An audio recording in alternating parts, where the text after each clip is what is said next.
Do you think that people aren't kind enough in this world to each other? Do you think people could be more kind?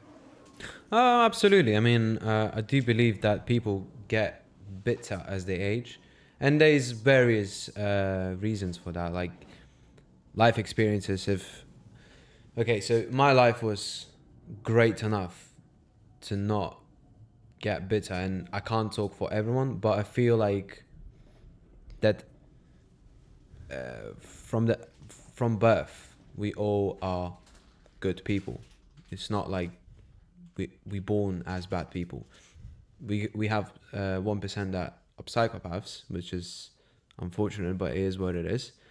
But then the majority of people are just good people, I guess. But as I said, through life experiences, you can get bitter. People get raped. People get sacked from jobs. Their careers fail. Their partner cheats on them. They lose their kids. They lose their family members, and these things just essentially compound. And yes, you can become bitter and a bad person because bad things happen to you. But I guess it's very important to realize that life happens to you, not for you. So is how you look at these situations. We mentioned in a previous podcast that every bad is just opportunity, and I'm not saying that if you get raped, there's an opportunity to get better. Yeah, that's a really bad thing that happened to you, and it's really unfortunate. And it's not your fault, but you don't have to become a bad person because that thing happened to you. What do you think about it? I mean, yeah, like in terms of that situation, it's I mean, luckily I don't know anyone or have been involved. Exactly. Yeah, so, and It's very hard to tell because how you it never happened to us. Yeah. come back from that.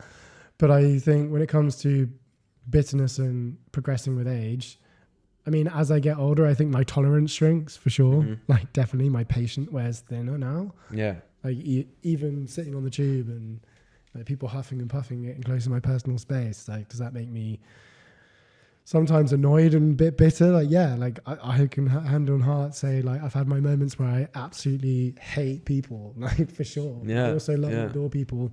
And I actually think being in London has allowed me to cultivate more sensitivity in my life, because I think with London, especially having its up and downs for sure, and being in close proximities with people, it's allowed me to understand how incredibly culturally diverse this city is, and I absolutely adore that.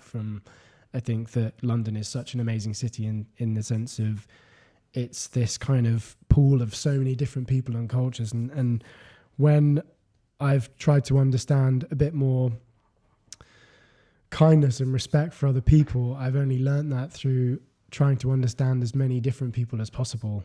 And Yeah. I think when you give people that chance to show and understand who they are and where they come from, I think it really allows you to understand the significance of the planet in general. And I think that's a really important factor, because if you're trying to cultivate more kindness and respect others in your life, I think it's just a case of going out and talking to as many different people as possible from as many different as many different cultures as possible, because that allows you to understand who they are and where they're from and what their beliefs are and what their opinions are. And that gives you more of an understanding of yourself in a way, Yeah. because everyone's different. Everyone's going to think differently to you. Everyone's going to have their different Yeah. opinions, religions, backstories, triumphs, beliefs, Exactly. all these Yeah. different things. It's not. I have to touch as well on it. But it's not only life experiences that changes you. It's just you can be from a different culture and see things differently. As an example, people from certain parts of India eating with hands, and from my culture we just eating with forks, and it would be or like Chinese people eating with the sticks. So just by these little things, we would look at it at a situation is completely different, because we're not really used to eat with hands nor with sticks. I remember back in Lithuania we had this sushi restaurant opened, and it was literally a new thing, because up until then we just used to eat Lithuanian food that wasn't really different cuisines and dishes, and we came into this Chinese restaurant, and there was sticks on the tables. The chopsticks. Chopsticks, yeah. Yeah. And we had no idea how to use them. I was like, just bring me a fork. Like, it's so silly when I remember that because it's just like we never see that. We never seen that in the past. But that's what I'm trying to. It allows you to have a completely different respect for a whole different culture that uses chopsticks, right? And it's so simple, and it's funny because I think where I've had my kind of career experience all in hospitality, which is based around food, all I've wanted to do is try different foods and try different cultures, and London's amazing for that because you can try the best Bangladeshi food, you can try the best jollof, you can try the best, Asian food, anywhere in London. And I think food is directly linked with culture, and whenever I've tried different food, it's given me a whole newfound respect for that culture, that person, that cuisine, and that's just really it's true. And that really just like eating my way around the world and traveling around the world gave me a whole different newfound respect for loving, because you can't beat the taste of when you taste something that's like delicious and it's not even from your own culture. You can't help to be like, oh my God, like. And that allowed me to develop further empathy and further understanding and further respect into cultures. And I thought food was a really beautiful way of kind of tying that.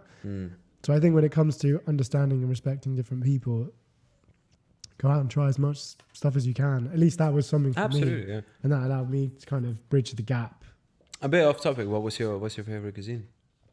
I'd have to say probably sushi and like Japanese food. Really? Yeah, because the cleanliness of it, the umami kind of flavors of it. Like that's the food I could eat every day. No, I wouldn't have You would have thought that. Mexican, right? No, I thought maybe Indian. I thought you were gonna say Indian or something. Indian. Mediterranean. Anything spicy as well. I absolutely adore. What about you? It used to be definitely Indian, but I think I'm leaning more into Greek now. Really? Well, just like fresh seafood. It's very healthy.